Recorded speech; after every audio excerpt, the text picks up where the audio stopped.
खुदावन से बोलो, खुदावन आज जो कुछ भी मैं सुनूंगा मैं उसमें चलूंगा और फलों को लेके आऊंगा। ऊंची आवाज से मांगो।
प्रभु यीशु मसीह के सामर्थी नाम में हम मांगते हैं।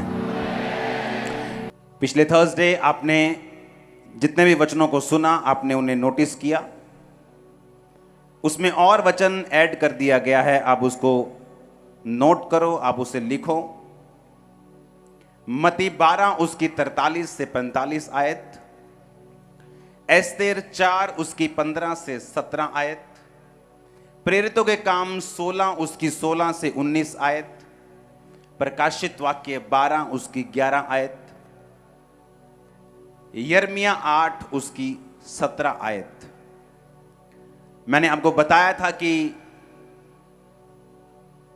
दुष्ट आत्मा कहां से आया, उसकी उत्पत्ति कहां से हुई, कब वो धरती के ऊपर गिराया गया और आज वो क्यों काम करता है, उसने क्यों आदम और हवा को गिराया और आज भी वो क्यों लोगों की जिंदगियों में काम करता है। मैंने आपको बताया था कि जब मैंने शैतान को देखा तो उसकी आंखें हमारे जैसी आंखें नहीं थी, उसकी आंखें देखने वाली नहीं थी, उसकी आंखें ऐसी थी जैसे कोई डिस्ट्रक्शन करने के लिए, कोई तबाही करने के लिए। अगर तबाही का नाम, किसी को तबाही नाम देना हो तो वो शैतान है इस दुनिया के ऊपर, क्योंकि उसकी आंखें टोटल तबाही और टोटल डिस्ट्रक्शन चाहती हैं जब वो एक विश्वासी की लाइफ को देखती हैं। लेकिन वो काम नहीं कर सकता जब तक आप उसे लीगल राइट ना दें, जब तक आप उसे अपनी जिंदगी में न्योता ना दें। और मैंने आपको बताया था, अगर आप पिछले थर्सडे का वचन दोबारा से पढ़ेंगे या सुनेंगे आपको मालूम होगा कि वो न्योता कैसे मिलता है। निर्गमन 23 उसकी 13 आयत, जो कुछ मैंने तुमसे कहा है उसमें सावधान रहना, दूसरे देवताओं के नाम की चर्चा भी ना करना, वे तुम्हारे मुंह से सुनाई भी ना दें। निर्गमन 23 उसकी 24 आयत, उनके देवताओं को दंडवत ना करना और ना उनकी उपासना करना, ना उनके से काम करना, उनकी मूर्तों को सत्यानाश कर डालना, उन लोगों की लाटों को टुकड़े टुकड़े कर देना। बाइबल कहती परमेश्वर ने जब गिदोन को चुना तो परमेश्वर ने कहा नाम लेकर, हे शूरवीर सूरमा, यहोवा तेरे संग है। और उससे कहा कि तू पलिश्तियों को बचाएगा, पलिश्तियों से इजराइलियों को बचाएगा। और इजराइलियों के बीज को पलिश्ती खत्म कर देते थे। जब शैतान अटैक करता है वो बीज पे करता है, संतान पे करता है, फलों पे करता है। और बाइबल कहती है जब उसको मालूम हुआ कि यहोवा मेरे द्वारा इजराइलियों को छुड़ाएगा, तो बाइबल कहती है उसने एक मूर्ति जो उसके घर के पास लगी थी उसको सत्यानाश कर दिया और लोग उसके खिलाफ हो गए। तो उसका पिता आकर कहता कि अगर ये मूर्ति जीवित परमेश्वर की है तो अपना बदला खुद ले लेगी, क्योंकि गिदोन को यह चीज मालूम थी कि जब तक इस शैतान के कांटेक्ट पॉइंट को मैं खत्म नहीं करूंगा तब तक मेरा घराना, चाहे मेरे घराने के ऊपर परमेश्वर की प्रोफेसी है, चाहे परमेश्वर की भविष्यवाणी है, ये काम नहीं करेगी जब तक मैं शैतान के कांटेक्ट पॉइंट को अपनी लाइफ से खत्म नहीं करूंगा।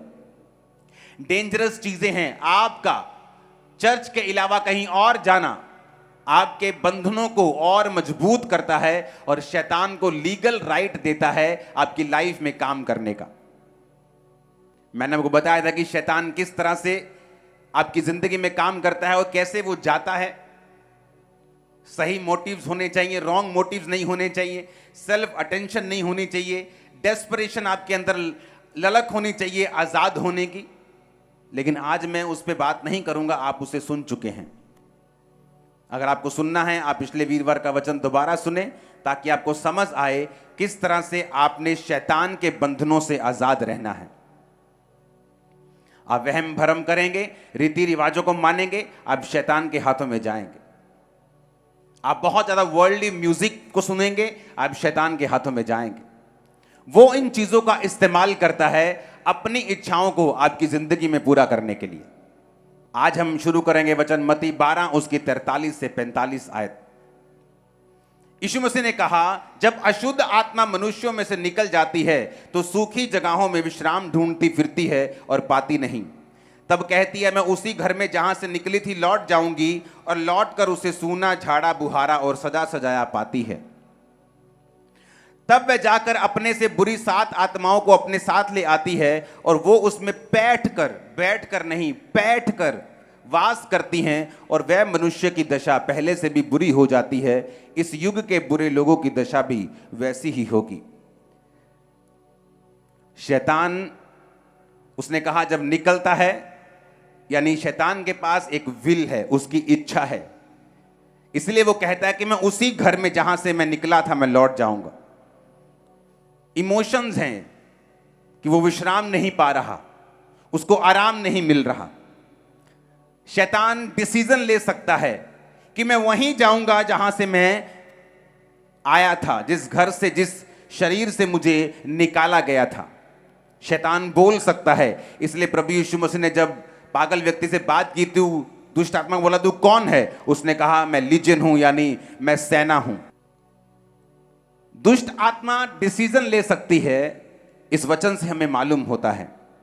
लेकिन परमेश्वर ने कहा, जब एक व्यक्ति में से दुष्ट आत्मा निकाल दी जाती है और वो व्यक्ति का घर फिर से सूना होता है, यानी वो व्यक्ति परमेश्वर में बना नहीं रहता, वापिस अपने उन्हीं दुनियावी चीजों में चला जाता है, वापिस वही काम करने लगता है, वापिस उसी पाप में चला जाता है, वापिस उसी तरह की चीजों में चला जाता है जहां से वो निकला था।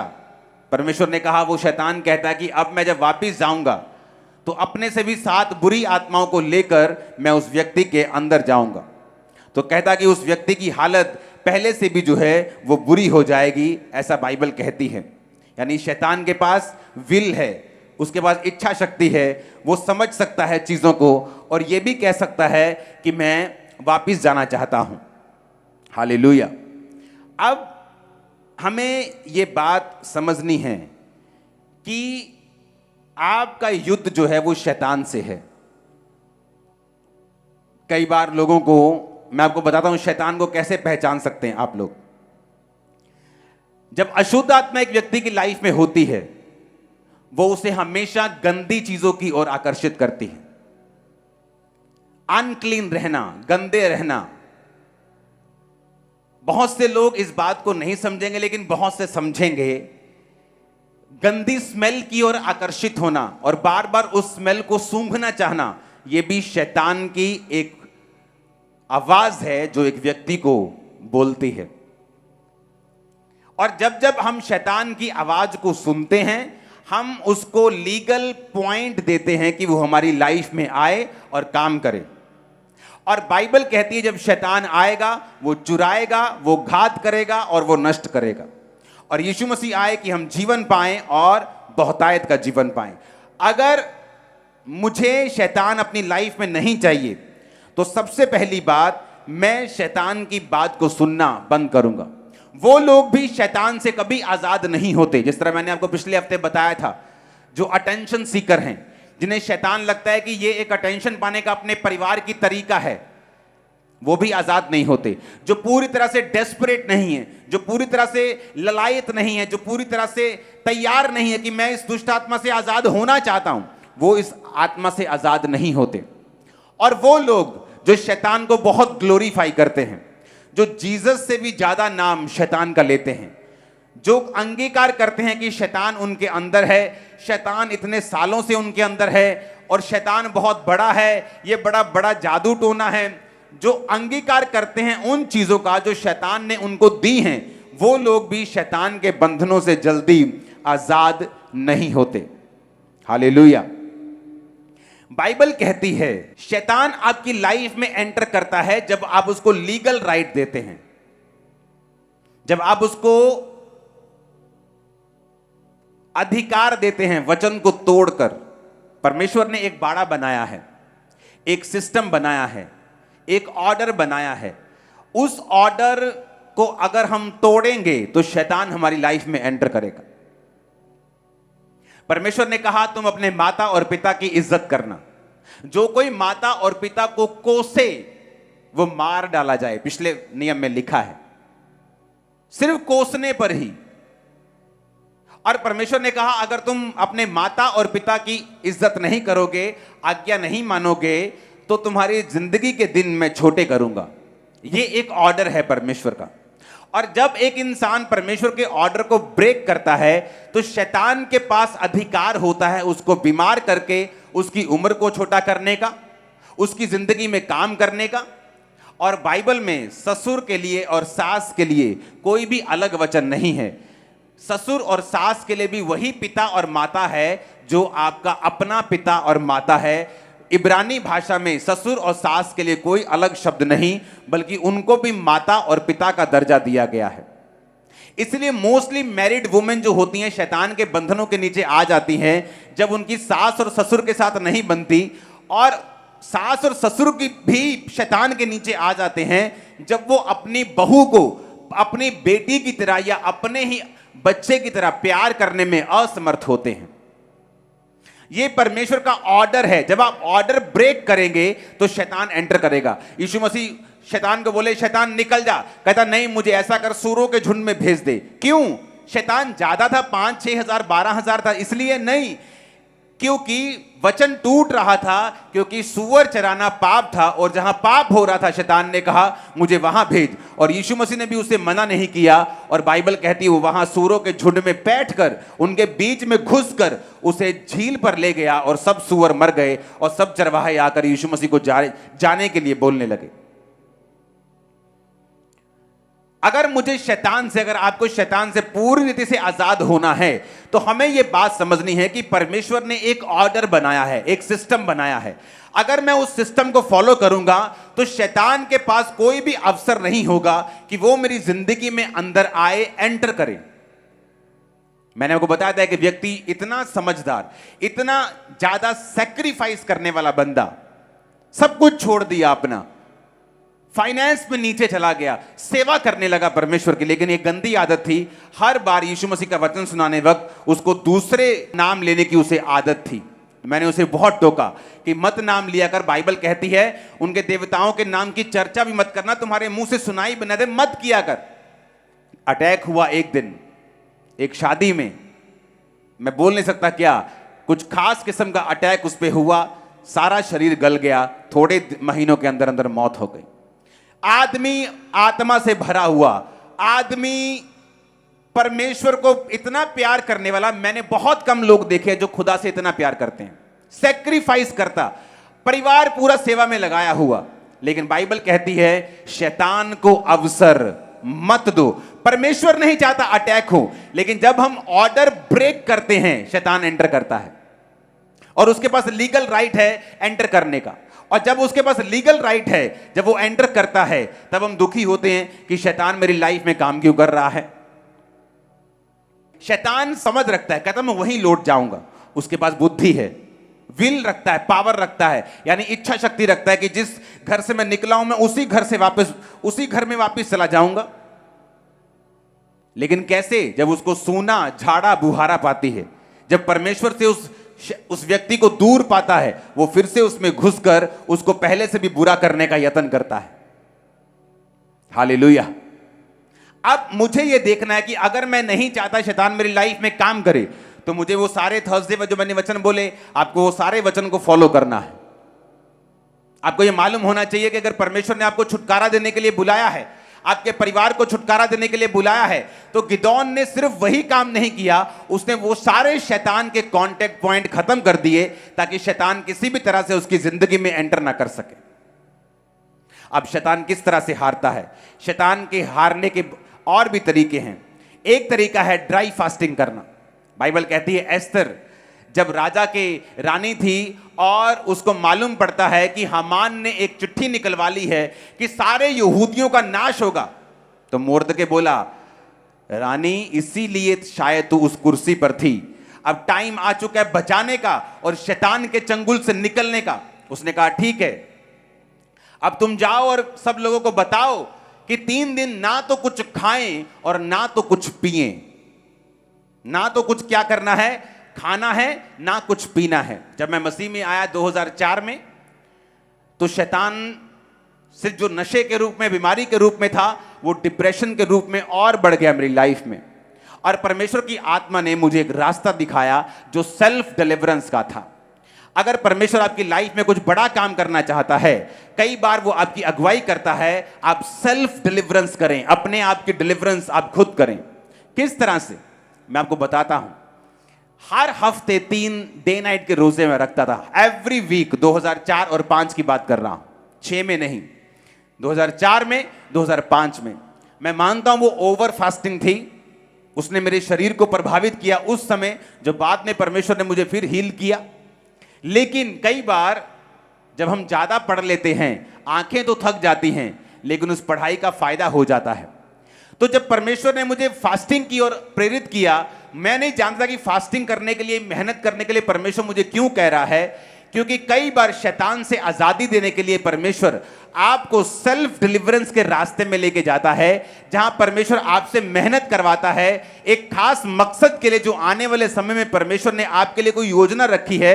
लेकिन शैतान को वो यूज करता है ताकि आप सेल्फ डिलीवरेंस में जाते जाते एक तो डिलीवर हो जाएं और दूसरा आत्मा से भर भी जाएं। तो मेरे 3 रोजे होते थे हर हफ्ते।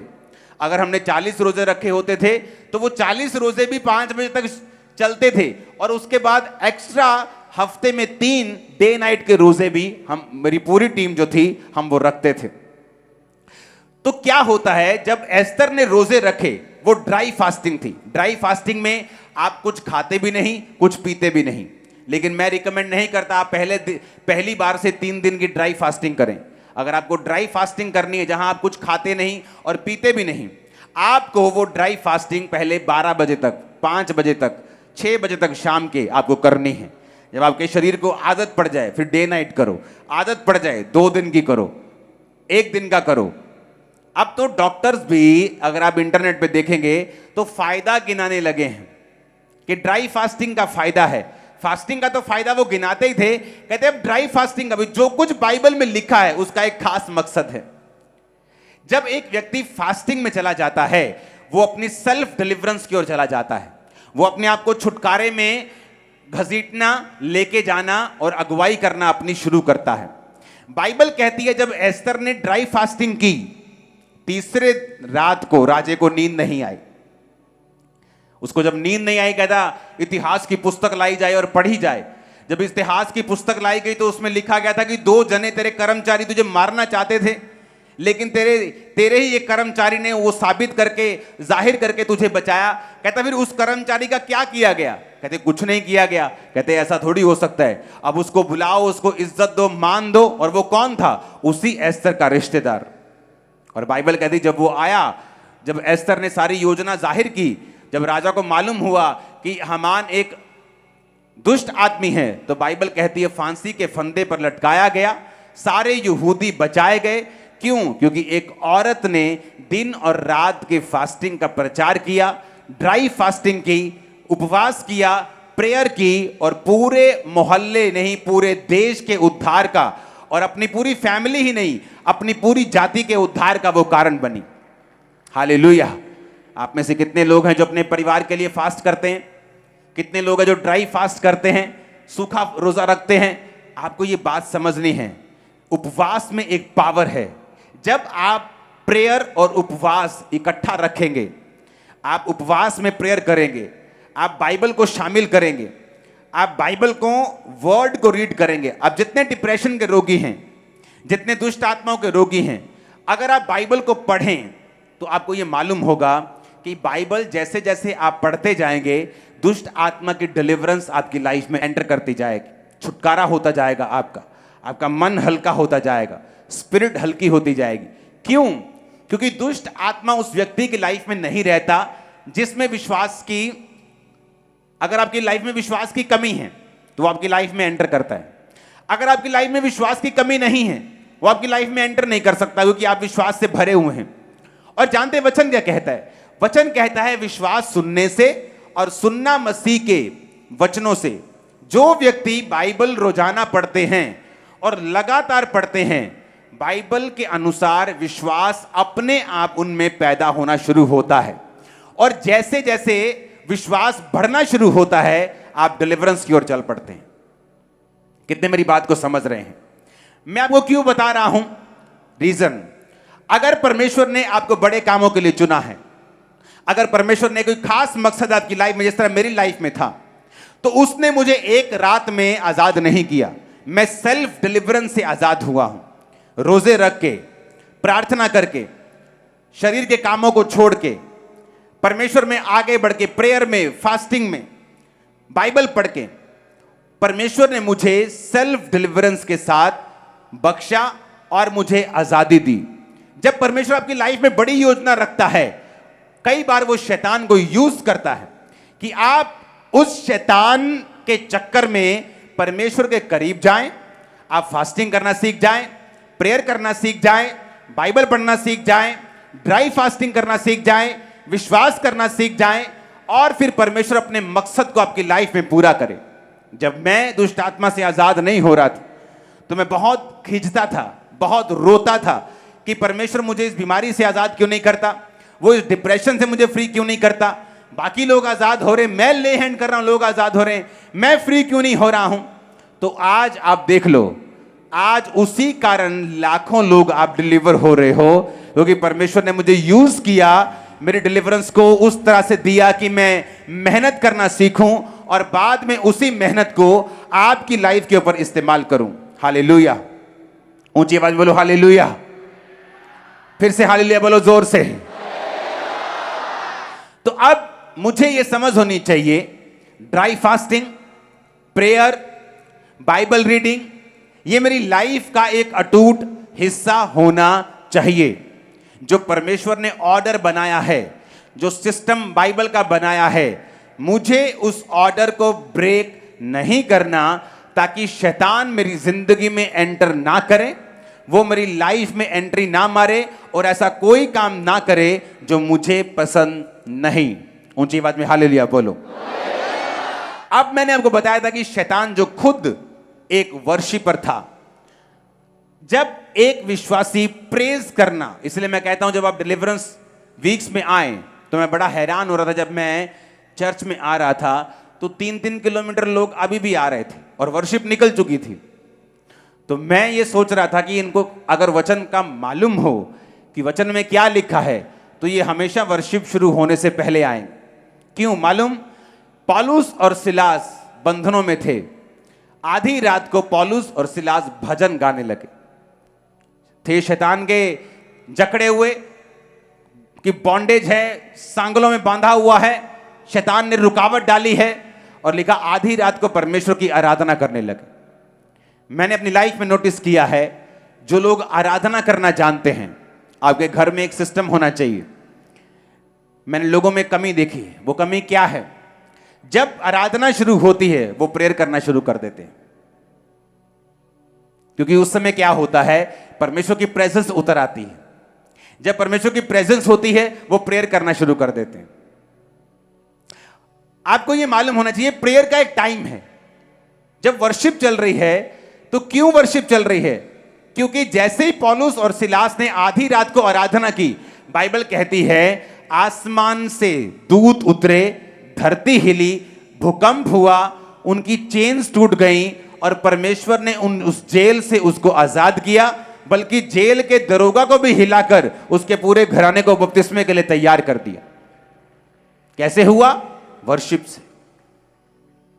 लेकिन आज जब वर्शिप स्टार्ट होती है तो आत्मा उतरने लगता है। जब आत्मा उतरने लगता है हमें लगता है कि अब प्रेयर करनी चाहिए, और हम प्रेयर करने लगते, प्रभु जी आज तेरा दास मुझसे प्रभु जी मेरी बीमारी को ठीक करो, प्रभु आज मेरे बंधनों को तोड़ दे। हम ऐसा करने लगते हैं, जबकि हमें यह नहीं मालूम कि प्रेज एंड वर्शिप जो है वो आपको शैतानी बंधनों से, बॉन्डेजेस से, बीमारियों से, जो कुछ शैतान ने आपको दिया है, आपको उससे फ्री करती है। और आज से जब भी वर्शिप चल रही हो आप वर्शिप करें। अगर 1 घंटे की वर्शिप है, आप उसमें 5 मिनट, 2 मिनट, एक मोमेंट आता है, आप आत्मा से भर चुके हैं, आप प्रेयर कर सकते हैं, आप शैतान को डांट सकते हैं। पवित्र आत्मा ने बहुत आपको उभार दिया, किसी खास जन के लिए जो बचा नहीं है, सेव नहीं है, आप उसके लिए प्रेयर कर सकते हैं। लेकिन एवरी टाइम जो वर्शिप चले आप कंटिन्यू प्रेयर में हैं, क्योंकि आपको वचन की नॉलेज नहीं है। अगर आपको वचन की नॉलेज हो, आप कंटिन्यू प्रेयर नहीं करेंगे जब वर्शिप चल रही होगी, क्योंकि बाइबल कहती है जब आप वर्शिप करते हैं आप बंधनों से आजाद होते हैं। जब आप आराधना करते हैं आपके बंधन जो है वो टूटते हैं। हालेलुया। और इसीलिए हमें वचन से भरपूर होना है। अगर वचन की शिक्षा से भरपूर होंगे, हमें मालूम होगा वर्शिप के टाइम वर्शिप करनी है, टेस्टिमनीज के टाइम सुनना है, क्योंकि बाइबल कहती है विश्वास सुनने से, और सुनना मसीह के वचनों से। सिर्फ वचनों को सुनना नहीं, वचनों से जो गवाहियां हो रही हैं उनको भी सुनने से आपका विश्वास बढ़ता है। तो चर्च में जो कुछ हो रहा है, चाहे वो गवाहियां हो, चाहे वो टेस्टिमनीज आप सुन रहे हो, चाहे वर्शिप हो रही हो, आपको उस पूरी मीटिंग में हिस्सा लेना होता है ताकि परमेश्वर का आत्मा आपको पूरी रीति के साथ डिलीवर कर सके। अगर आपको चर्च में आना ही है, टाइम निकालना ही है, तो क्यों नहीं हम जल्दी आए? क्यों नहीं? आज वर्शिप के टाइम 70% चर्च भरी थी। सुधर गए हो आप लोग, लेकिन अभी भी लाखों लोग लाइंस में थे। अगर मुझे आना ही है चर्च, तो मैं क्यों नहीं समय पर आऊं, ताकि मैं वर्शिप वाला पार्ट जो है वो मिस ना करूं, क्योंकि मुझे मालूम है कि अगर मैं वर्शिप करूंगा तो मैं डिलीवर होऊंगा, मैं आजाद होऊंगा। अपनी पड़ोसी को बोलो वर्शिप कर। फिर से बोलो ऊंची आवाज में, फिर से बोलो ऊंची आवाज में, हालेलुया, हालेलुया। जब पौलुस और सिलास आराधना करे तो परमेश्वर ने छुड़ाया। वो रो भी सकते थे, रो रो के मांग भी सकते थे कि प्रभु को अपनी महिमा के लिए छुड़ा, लेकिन उन्हें भी वचन मालूम था। इसीलिए अगर आप देखेंगे तो शैतान वर्शिपर से नफरत करता है, गड़बड़ियां पैदा करने की कोशिश करता है, बीमार करने की उनको कोशिश करता है। जब वर्शिप चल रही होती है आपका ध्यान भटकाने की कोशिश करता है, क्योंकि उसे मालूम है अगर आप वर्शिप करेंगे, अगर आप बोल रहे हैं कि यीशु तू सब कुछ कर सकता है वर्शिप में, तो आप अट्रैक्ट कर रहे हैं उस अनॉइंटिंग को जो आपकी लाइफ में सब कुछ पॉसिबल कर देगी। एक स्टडी की गई, दुनिया के जितने बिलियनियर्स हैं, खरबपति, उनमें से 85% जो खरबपति थे वो थे जो खुद खरबपति बने हैं, जो खुद बने हैं, जिनके बाप दादाओं की दौलत से नहीं। 15% बाप दादाओं की दौलत को, लीगेसी को आगे लेके जा रहे हैं, और बाकी खुद बने हैं। और जब उन 85% लोगों को पूछा गया कि कारण क्या है, तो कहता कि ऑलमोस्ट 100% लोगों की लाइफ में एक रीजन निकला कि वो एक साल की कम से कम 50 बुक्स पढ़ते हैं। सब लोग नॉवेल्स नहीं पढ़ते, गंदे मंदे सेक्सी बुक्स नहीं पढ़ते, जो उनको हेल्प करती हैं वो बुक्स पढ़ते हैं। एक शारीरिक आदमी शारीरिक सफलता के लिए यह बात जानता है कि अगर वो इंफॉर्मेशन उसकी लाइफ में नहीं होगी, नॉलेज नहीं होगी, अगर वो अपनी हेल्प खुद नहीं करेगा, एडवांस नहीं होगा अपने माइंड में, तो वो उस दुनिया से कंपीट नहीं कर सकता। मैं उन बिजनेसेस को डफर बिजनेस मानता हूं जो बहुत पैसा डिमांड करते हैं बढ़ने के लिए। फेसबुक आइडिया है, व्हाट्सएप जो आप फोन पे चलाते हो, खरबों डॉलर्स का है, खरबों रुपए का। ट्विटर खरबों डॉलर्स का है। एक गेम खरबों डॉलर की हो चुकी है। बनी कितने की थी? 70-80 लाख। 1 लाख से 1.5 लाख खर्चा आता है एक गेम ऐप को बनाने का। 1 लाख से 1.5 लाख डॉलर, 1 करोड़ रुपया लगा लो। लेकिन कुछ गेम्स की वैल्यू आज 10,000 करोड़ है। क्या है? एक आइडिया। फेसबुक एक आइडिया है, जीमेल, ईमेल एक आइडिया है, सोशल मीडिया एक आइडिया, इंस्टाग्राम एक आइडिया है, अमेज़न जो दुनिया का सबसे कभी अमीर बन जाता है एक आइडिया है। एक संसारिक व्यक्ति को मालूम है मुझे पढ़ना है, लेकिन एक क्रिश्चियन को पूछ लो बाइबल पढ़ी? नहीं जी, मेरी वाइफ पढ़ती है, मेरी मां पढ़ती, मेरा बाप पढ़ता है, मेरे बच्चे पढ़ लेते हैं। एक संसारिक व्यक्ति बुक्स पढ़ के अपने संसारिक कामों में कामयाब हो रहा है, लेकिन एक क्रिश्चियन व्यक्ति बाइबल नहीं पढ़ रहा। पास्टर भी तब बाइबल पढ़ के आते जब उनको प्रीच करना होता है। मेरी लाइफ का ये रूल है, मैं प्रीचिंग के लिए बाइबल नहीं पढ़ता हूं। मैं जब अपने रूम में जाता हूं अपनी पर्सनल स्टडी के लिए, अपनी पर्सनल ग्रोथ के लिए मैं बाइबल पढ़ता हूं। और जब जब पर्सनल ग्रोथ के लिए आप बाइबल पढ़ेंगे, खुदा से बात करने के लिए, खुदा को जानने के लिए, उसमें बढ़ने के लिए, आप ऐसी रेवलेशंस को पाएंगे जो आपने सोची भी नहीं होगी। और जिस तरह से शारीरिक आइडिया उनके पूरे सिस्टम को बदल रहा है, एक स्पिरिचुअल आइडिया भी आपकी पूरी लाइफ को चेंज कर सकता है। आपकी फैमिली सेफ क्यों नहीं होती? क्योंकि आपको मालूम नहीं हैंडल किस तरह से करना है। मालूम क्यों नहीं? क्योंकि हमने कभी बाइबल नहीं पढ़ी। क्योंकि जब आप बाइबल पढ़ते हैं, परमेश्वर आपकी जिंदगी के केस के हिसाब से आपको गाइड करना शुरू करता है। जब आप बाइबल के साथ जुड़े हुए होते हैं, वो आपके वचन को, जो लोगोस है, जो सबके लिए है, रेमा बनाता है, यानी आपका पर्सनल वचन आपके लिए पर्सनलाइज कर देता है कि वो वचन ऐसा लगता है कि आपके लिए लिखा गया है। वो आपके लिए जागृत हो जाता है, आपके लिए जीवित हो जाता है। तब लाइफ जो है वो बदलनी शुरू हो जाती है। कितने मेरी बात को समझ रहे हैं? जो लोग खुदा के साथ समय नहीं व्यतीत करते, बाइबल में, प्रार्थना में, उपवास में, उनका डिलीवरेंस में जाना बहुत ही मुश्किल होता है। क्योंकि जो लोग ये काम करते हैं उनको ये मालूम है कि वो डिलीवर होते जाएंगे, वो आराम से निकलते जाएंगे और शैतान का उनकी जिंदगी के ऊपर कोई भी अधिकार नहीं होगा। जब चर्च में आए, टाइम पर आए, वर्शिप अटेंड करें, कंप्लीट वर्शिप करें, क्योंकि जैसे ही आप वर्शिप करेंगे आप छुटकारे के नीचे होंगे। घर में जाएं, बाइबल रोज पढ़ें। अगर आप नहीं पढ़ेंगे आप विश्वास में भरेंगे नहीं। अगर आप नहीं पढ़ेंगे, परमेश्वर आपके केस के बारे में, आपके बेटे के बारे में वो आइडियाज आपके दिल में, आपके दिमाग में जागृत नहीं करेगा जो आपके छुटकारे का कारण होंगे। प्रकाशित वाक्य 12 उसकी 11 में लिखा है, वे मेमने के लहू के कारण और अपनी गवाही के वचन के कारण उस पर जयवंत हुए। उन्होंने अपने प्राण को प्रिय ना जाना और यहां तक कि मृत्यु भी सह ली। ऊंची आवाजें बोलो हालेलुया। कहता मेमने के लहू के कारण।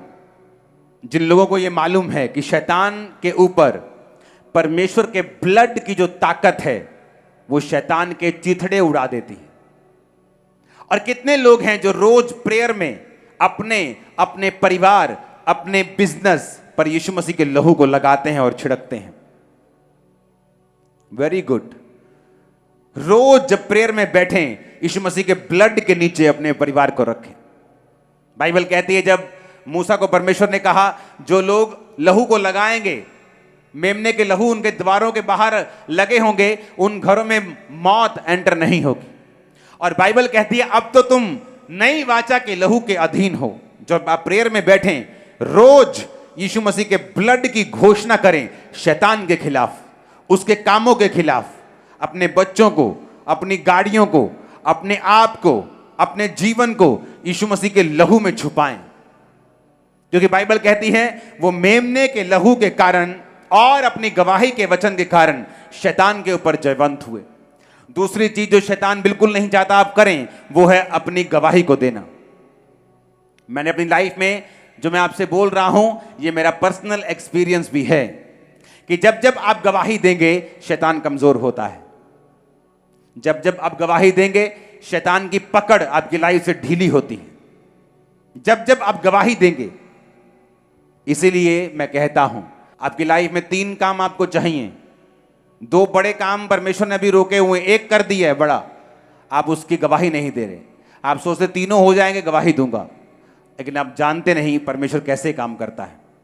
जब आप जो काम प्रभु ने कर दिया है उसकी गवाही देना शुरू करेंगे, परमेश्वर उन कामों को भी करेगा जो रुके हुए हैं। मोस्टली लोग उन बोलते इकट्ठी गवाही देने जाएंगे, और ये शैतान की तरफ से है, क्योंकि वचन साफ साफ कहता है अगर तुम मेमने के लहू को छिड़कोगे और अपनी गवाही को रोज दोगे तो शैतान पर तुम जयवंत हो जाओगे। सबसे कम लोग जो गवाही देते हैं वो हैं जो मसीह में बहुत लंबे समय से, सबसे कम वो गवाही देते हैं, सबसे कम वो जीसस क्राइस्ट के बारे में बात करते हैं। शमौन कोढ़ी के घर में यीशु मसीह गए, औरत आके अपने बालों से यीशु को, उसके पैरों को पोंछ के वो ठीक होके चली गई, पापों से फ्री हो गई। शमौन कोढ़ी भाई साहब कोढ़ी के कोढ़ी रहे, बाइबल अब तक उनको शमौन कोढ़ी बोलती है। शक कर रहा था अगर ये भविष्यद्वक्ता है, इसे मालूम क्यों नहीं हुआ, ये औरत तो पापी है, ये तो वैश्या है। लेकिन यीशु मसीह बाइबल कहती पापियों का उद्धार करने के लिए आए, पापियों को मारने के लिए नहीं आए। फेमिलियर होना, यीशु तो अपना ही है, और मेरे दादाजी बिशप हैं, और मेरे पापा पास्टर हैं, हम तो 4 पीढ़ियों से क्रिश्चियन हैं। लेकिन इसी वजह से तुम फेमिलियर हो गए, तुम्हें आम लगने लगा। जब एक व्यक्ति जीसस क्राइस्ट को आम समझने लगता है, वो उसकी गवाही नहीं देता, उसके बारे में बात नहीं करता, ना तो उनकी जिंदगी ऐसी होती है कि वो परमेश्वर के बारे में बात कर सके। शैतान ने उनकी जिंदगी में इतने अटैक किए होते हैं, वो टाइथ नहीं देते। कैसे काम करता डेविल, आपने एक रूल को तोड़ा, परमेश्वर के बनाए ऑर्डर को तोड़ा, टाइथ को तोड़ा, अब घर में बीमारियां हैं, फिजूल खर्ची है। जब सारी चीजें होती हैं, इंसान दूसरी तरफ से पैसा कमाने की कोशिश करता है, सारा कुछ गड़बड़ हो गया घर में। अब जब सब कुछ गड़बड़ है, लोग जानते तुम नशा बेचते हो, तुम गंदे काम करते हो, गलत काम करते हो, तो गवाही तो देने योग्य तुम रहे नहीं। गवाही कैसे देंगे?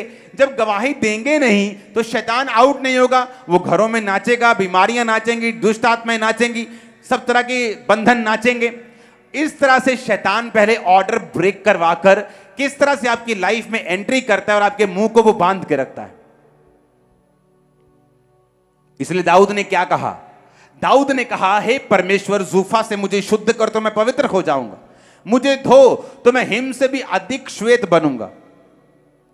उसने कहा अपने उदार का आत्मा मुझे फिर से दे, उदार आत्मा देकर मुझे संभाल, अपने उद्धार का हर्ष मुझे फिर से दे, ताकि जो मैंने गुनाह किए हैं मैं उनकी तौबा करता हूं, मैं फिर से साल्वेशन में आता हूं, तब मैं अपराधियों को तेरा मार्ग सिखाऊंगा, तब पापी तेरी ओर फिरेंगे, तब मैं अपने मुंह को खोलूंगा और गवाही दूंगा। अगर मैंने उद्धार ग्रहण ही नहीं किया, अगर मैं खुद साल्वेशन में नहीं हूं, तो मैं गवाही किस चीज की दूंगा?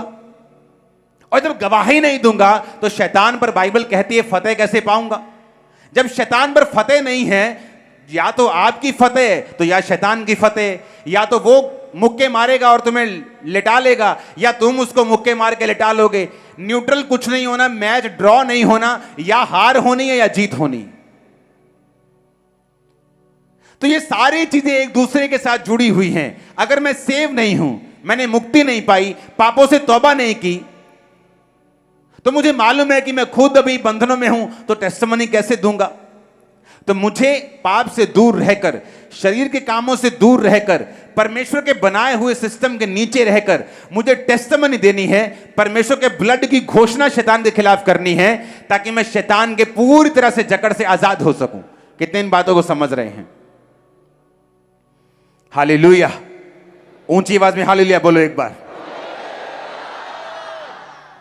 तो मुझे यह बात समझ होनी चाहिए कि मुझे जो गवाही देनी है, मुझे यीशु मसीह के ब्लड को छिड़कना है, ये मुझे काम रोज करना है, रोज प्रेयर में जाना है, परमेश्वर की प्रेजेंस में रहना है, और वो सारे वर्ड जो परमेश्वर ने मुझे बोले हैं मुझे उनको कंप्लीट करना है। होता क्या है जब आप बाइबल नहीं पढ़ते? जब एक व्यक्ति बाइबल से अज्ञान होता, चाहे वो क्रिश्चियन हो, बड़ा तगड़ा क्रिश्चियन हो, टाइदर हो, सब कुछ करता हो, होता क्या है कि धीरे धीरे से आपकी जो स्पिरिचुअल डिजर्निंग है, ये गिफ्ट है, स्पिरिट ऑफ डिजर्निंग, यानी आत्माओं की परख। जब एक व्यक्ति को आत्माओं की परख नहीं होती, वो बड़ी डेंजरस पोजीशन में होता है। आत्माओं की परख कैसे? बाइबल कहती है, जब हम प्रेरितों के काम 16 उसकी 16 से 19 पढ़ते हैं, जब प्रार्थना करने की वो जगह जा रहे थे तो एक दासी मिली जिसमें फ्यूचर बताने वाली आत्मा थी। वो फ्यूचर बताने से अपने स्वामियों के लिए बहुत कुछ कमा लेती थी। जब पौलुस के और हमारे पीछे आकर वो चिल्लाने लगी कि ये मनुष्य परम प्रधान परमेश्वर के दास हैं जो हमें उद्धार के मार्ग की कथा सुनाते हैं। दुष्ट आत्मा थी उसके अंदर, लेकिन सच्ची बात रही थी। क्या बोल रही थी? कि ये खुदा के दास हैं, इनकी बात को सुनो, ये उद्धार के मार्ग की कथा बता रहे हैं। पौलुस जानता था कि ये बोल रही है जो औरत, ये दुष्ट आत्मा है। 18 में लिखा, बहुत दिन तक वो ऐसा करती रही, परंतु पौलुस दुखी हो गया। मुड़कर उस आत्मा से कहा, मैं तुझे यीशु के नाम में आज्ञा देता हूं, निकल जा। वह उसी घड़ी निकल गई। जब उसके स्वामियों ने देखा कि हमारी कमाई की आशा जाती रही, तो पौलुस और सिलास को पकड़कर चौक में प्रधानों के पास खींच ले गए। यह बड़ी समझने वाली बात है। जब एक व्यक्ति बाइबल पढ़नी बंद कर देता है, धीरे धीरे उसकी डिजर्निंग जो स्पिरिट है, आत्माओं की परख है, वो मध्यम होनी शुरू हो जाती है और वो स्पिरिट डेड भी हो सकती है। क्यों मुझे आत्माओं की परख चाहिए? पौलुस जो पहला कुरिन्थियों में कहता है कि आत्माओं की परख ये एक वरदान है जो विश्वासियों के लिए जरूरी है। उसने क्यों कहा ऐसा कि तुम्हें आत्माओं की परख क्यों चाहिए? आत्माओं की परख तब होती है जब एक व्यक्ति खास तौर पे जीवित चर्च के साथ जुड़ा हुआ हो। यह भी दूसरा पॉइंट है। सबसे इससे भी ज्यादा जरूरी क्या है? वो बाइबल पढ़ने वाला होना चाहिए। बाइबल पढ़ने वाला होना चाहिए और दूसरा जीवित चर्च के साथ होना चाहिए, ताकि पढ़ी हुई बाइबल भी समझ आए और परमेश्वर और भी रेवलेशन और भेद और प्रकाश वचनों के जरिए उस पर इंपार्ट करता रहे और जाहिर करता रहे। जब एक व्यक्ति आत्माओं की परख में नहीं होता, पौलुस क्या कहता है उसको सुनना। पतरस आया परमेश्वर के पास। परमेश्वर ने पतरस को थोड़ी घंटे पहले बोला था, पतरस तुझ पे एक बड़ी कलीसिया बनाऊंगा, अधोलोक के फाटक तुझ पे प्रबल नहीं होंगे, शैतान तुझ पे मैं तुम्हें स्वर्ग राज्य की कुंजियां दूंगा। पतरस बहुत खुश था। जीसस ने बोला, पतरस ये लोग मुझे पकड़ लेंगे, मार देंगे, क्रूस पर चढ़ाएंगे। लेकिन पतरस यीशु को अलग ले जाकर झिड़कने लगा। खबरदार जो तुम्हारा ऐसी बात की तो, खबरदार अगर तूने बोला तो तू क्रूस पर चढ़ेगा, तू नहीं चढ़ेगा क्रूस के ऊपर। यीशु ने कहा, शैतान मुझसे दूर हो जा, तू मेरे लिए ठोकर का कारण है। क्यों? जीसस क्राइस्ट के अंदर परख का आत्मा था। वो जानते थे कि ये बात जो कर रही है ये शैतान का आत्मा कर रहा है, ये पतरस नहीं कर रहा। थोड़ी देर पहले जिस पतरस की परमेश्वर प्रेज कर रहे थे कि पतरस वाह, तुझे मालूम है कि मैं मसीह हूं, ये बात तुझ में खुदा की आत्मा ने प्रकट की है, मैं तुझ पर कलीसिया बनाऊंगा। वो पतरस हैरान हो रहा है कि अभी तो कुछ और यीशु मसीह कह रहे थे, अभी तो मेरी बल्ले बल्ले हो रही थी, अभी झिड़के लग रही हैं, ये क्या हो रहा है? अभी तो बोल रहे थे तू काम बड़ा अच्छा करता है, अभी ये मेरी क्लास लेने लगे, ये क्या हो रहा है? बहुत से विश्वासी गिर गए। क्यों? क्योंकि उनके अपनों के बीच से शैतान ने उनकी जिंदगियों में वो काम किया जो बड़ा भयंकर था।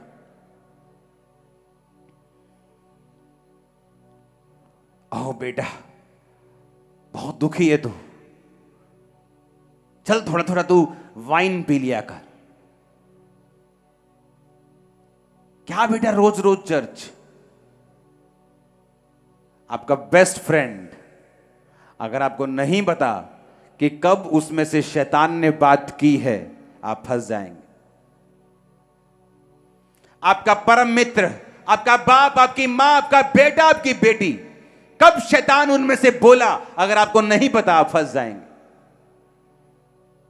और जिसके अंदर परख का आत्मा नहीं है, शैतान उनको फंसाता है।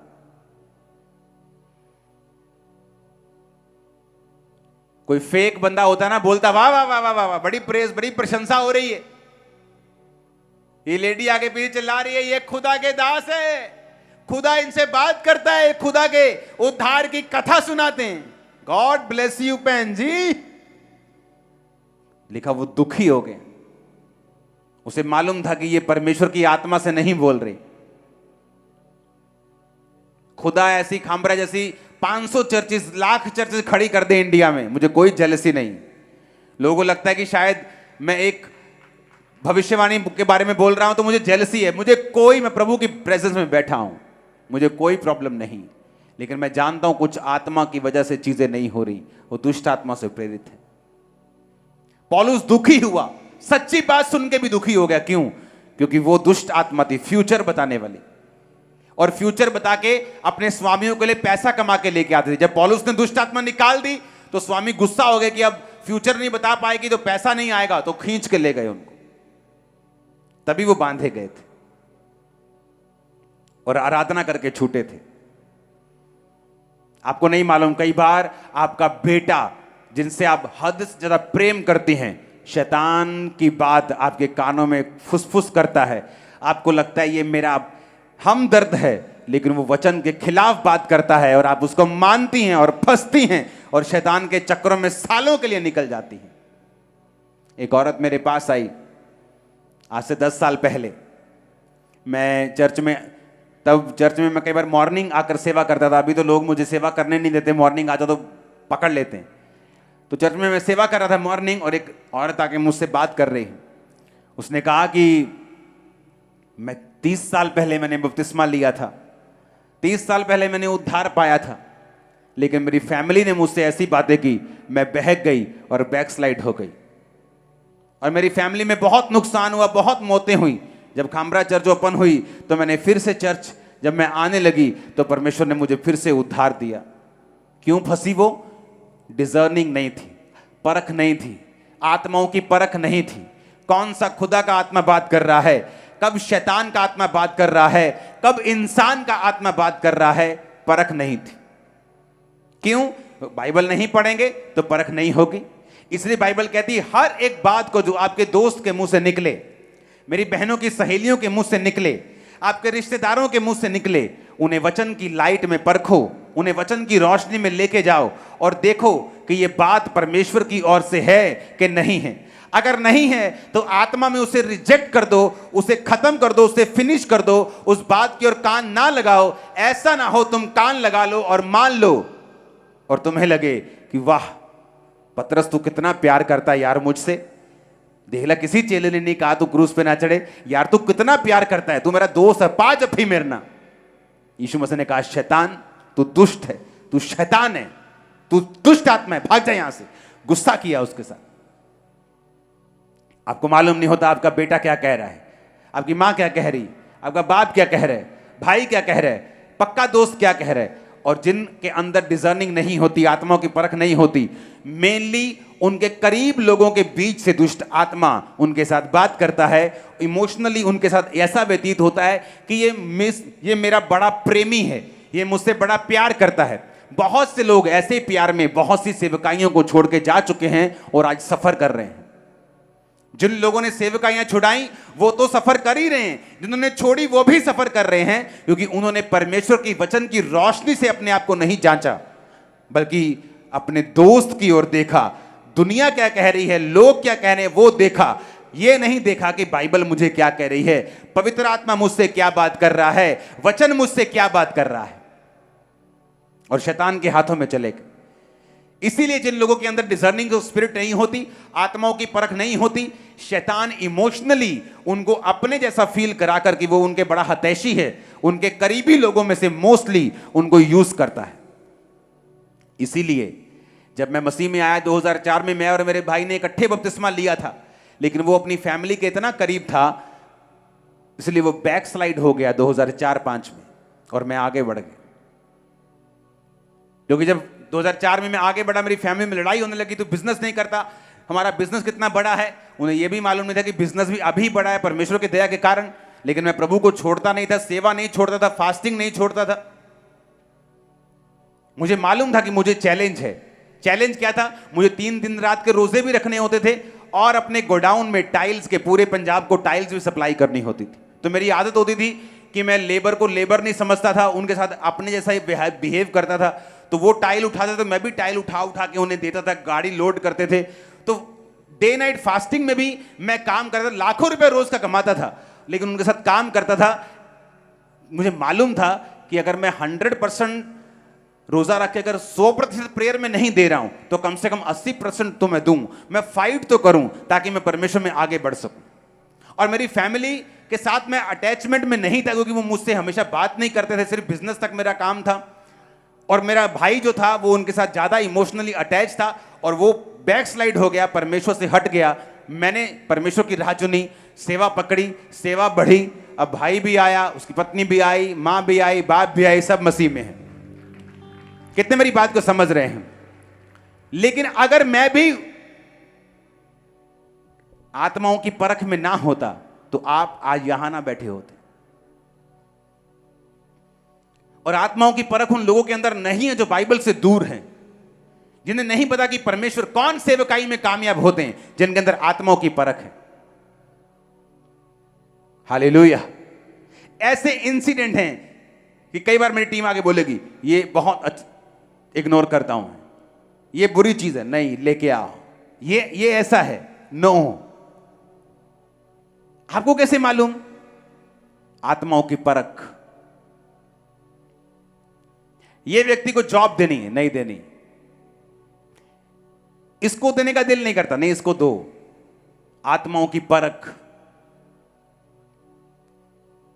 जब आत्माओं की परख आपके अंदर होगी, आपको मालूम होगा ये आवाज किधर से आई है। क्योंकि जिस किंगडम की आवाज आप फॉलो करेंगे, धीरे धीरे उसी किंगडम में आप प्रवेश कर जाएंगे।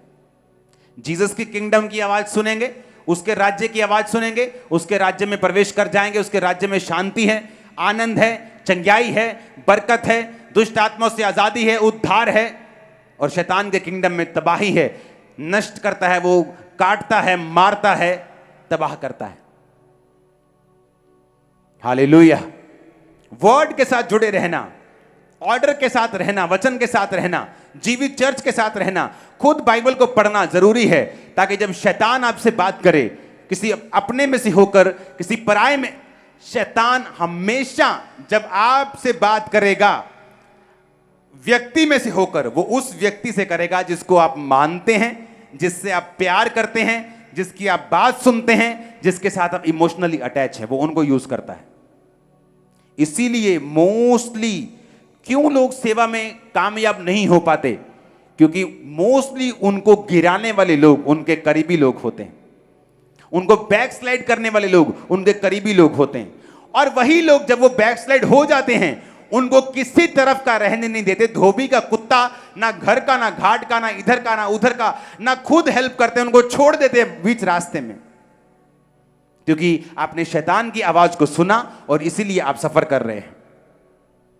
रूल बनाओ अपनी लाइफ में, फास्टिंग करने का रूल बनाओ, बाइबल पढ़ने का रूल बनाओ, प्रेयर करने का रूल बनाओ, जीवित चर्च के साथ जुड़े रहने का रूल बनाओ। रोज मैं बाइबल को पढ़ूंगी, तब वो डिजर्निंग ऑफ स्पिरिट अपने आप में आएगा। ये एकदम से कोई आसमान से उतरा हुआ वरदान नहीं है कि एक दिन सुबह आप पे उतरा और शाम को आप सब चीजें परखने लग गए। ऐसा नहीं हो सकता। हालेलुया, हालेलुया, ऊंची आवाज में हालेलुया। और जब ये वरदान आप में काम करते हैं, आप जानते हैं कौन सी चर्च जीवित है, कौन सा जीवित होने का नाटक कर रही है, कौन सा व्यक्ति कैसा है, कौन विश्वासी कैसा है, कौन सी आवाज परमेश्वर की ओर से है, किस में से शैतान बात कर रहा है। आप ब्लेस हैं आज यीशु के नाम। मैंने कहा आज आप ब्लेस हैं यीशु के नाम। शैतान अपने बोरिया बिस्तरा समेत आपको छोड़ के जा रहे हैं। आज आप डिलीवरेंस को ले रहे हैं। आज मैंने कहा फ्री हो रहे यीशु मसीह के सामर्थ्य नाम में। आमीन। ऊंचा चाहिए, ये बरकत आपकी है। बच के रहो अपने दोस्तों से, हर चीज का एक एंड है। फ्रेंड के पीछे भी END लगता है। लेकिन अगर आप जीसस को अपना बेस्ट फ्रेंड बना लेंगे, वो कभी आपको निराश नहीं करेगा, कभी आपको छोड़ेगा नहीं, हमेशा ऊपर लेके जाएगा।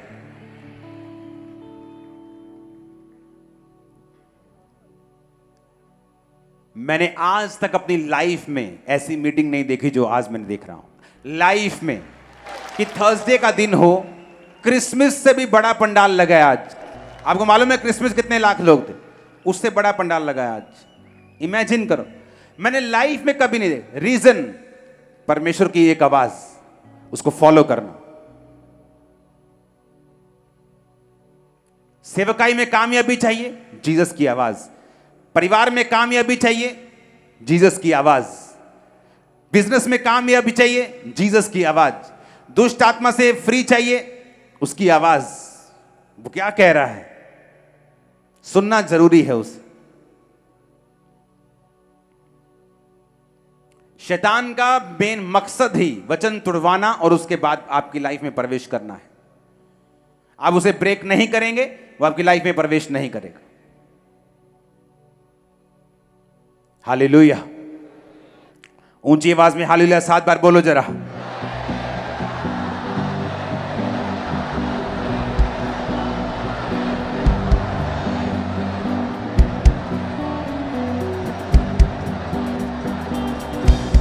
आमीन। आप घरों से निकलते हैं, कोई आपको पीछे से आवाज मारे तो नाराज नहीं होना। क्या बोल रहे हैं? God bless you. वहम भरम खत्म कर दो अपनी लाइफ से। वर्ल्डली म्यूजिक, वो चीजें शैतानी, फिनिश कर दो। तुम परमेश्वर के मेज और लंगर प्रसाद दोनों के साझी नहीं हो सकते।